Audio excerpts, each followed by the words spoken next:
TrilogyVenus here, and today I'm going to be talking about Pluto conjunct the South Node in Synastry.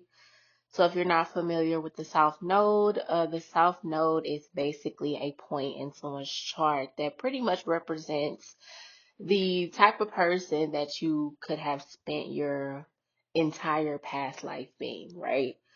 So in this lifetime, you're supposed to go towards your north node, which is always the opposite of the south node. And the north node is kind of like where you're striving to be, and it's kind of where you would experience the most fulfillment if you do go towards that energy. And like I said, it's always the direct opposite sign of the south node. So Pluto here has a lot of insight into the bad habits and the negative things that could be holding the South Node person back just by being around them.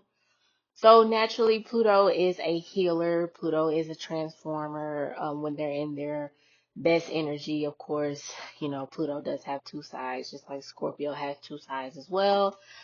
And so they could use their powerful energy to kind of try to lead the South Node person out of those, negative beliefs and negative patterns of the past.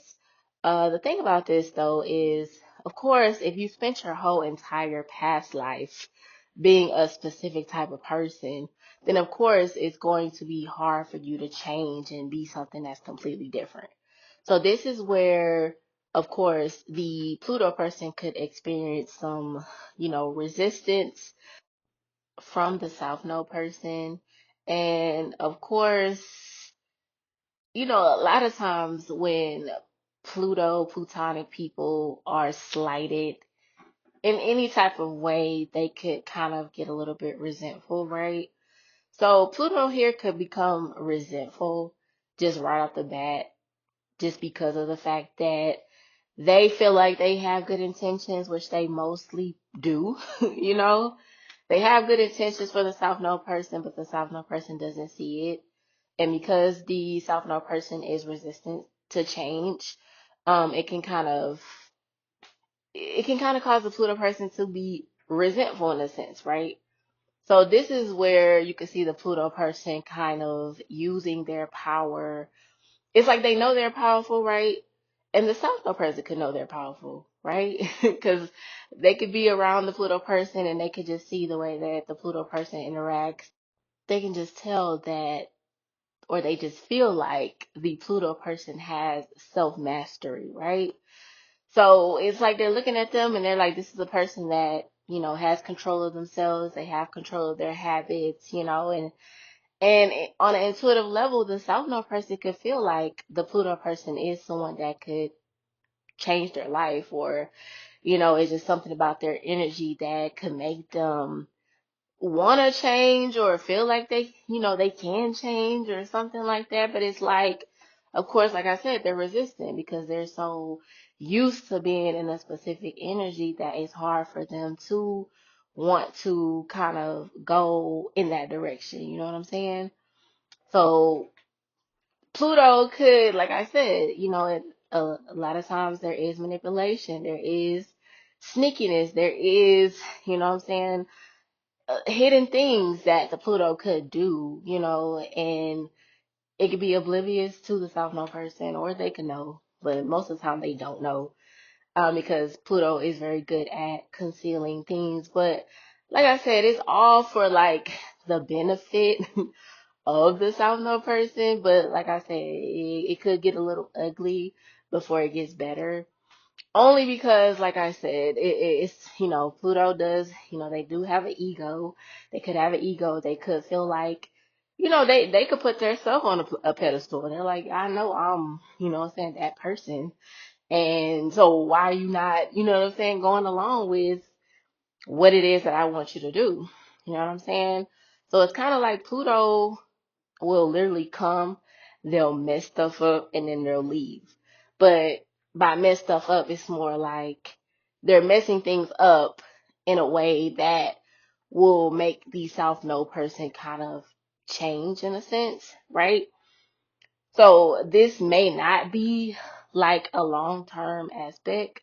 This could literally be something that, like I said, Pluto just comes in, they see what's going on, they use their energy, they use, you know what I'm saying, their powerful energy. Like I said, there could be a lot of attraction, there could be a lot of, there just a lot of physical attraction, a lot of emotional attraction. There could just be a lot of a deep pull between both people. You know what I'm saying? To where the South Node person could not even really just be attracted to the Pluto person, but it's just something about their energy. It's like you see that person and you're like, I'm not even attracted to them, but it's something about them. I can't put my finger on it, but it's like, and it's like I said, intuitively the South Node person knows, okay, this is somebody that could possibly like change my life. You know what I'm saying? So it's like eventually, of course, the South Node person stops resisting, but it may take a while. Like this may be like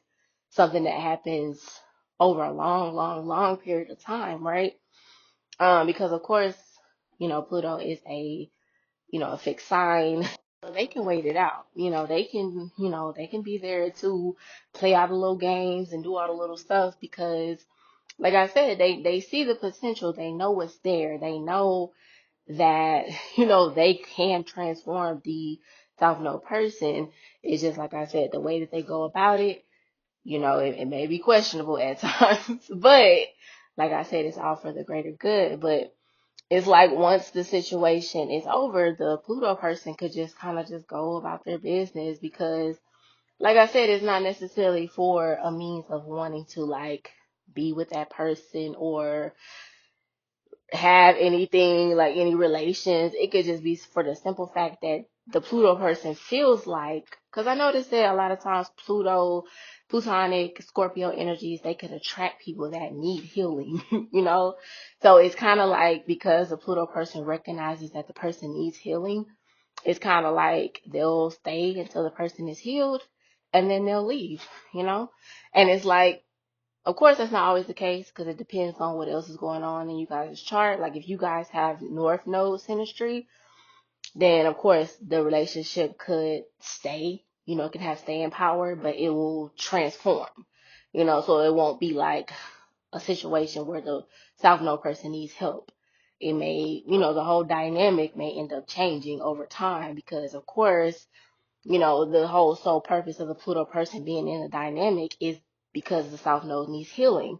So it's like once they no longer need healing, then, that's when the dynamic can change and that's when like, the situation can continue.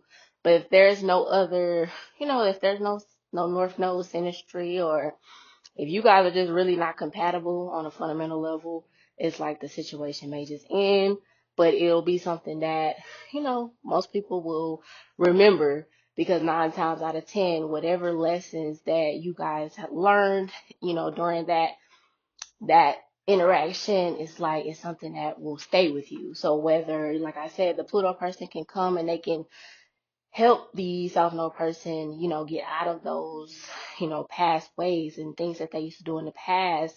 Because, of course, South Node energy is what holds us back. You won't get the most fulfillment in this lifetime sitting in your past energy.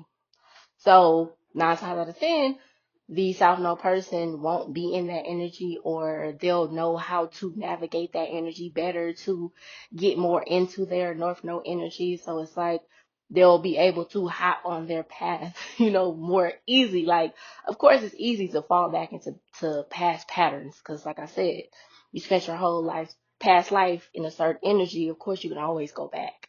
It's not, that's just like addicts. They can get clean and they can, they can fall off. They can, it happens. But because they went through those lessons and they've learned what they needed to learn from the Pluto person, it could be much easier for them to get back on track than it would have been without the Pluto person. So that's all I have for you guys, and I'll talk to you on the next one.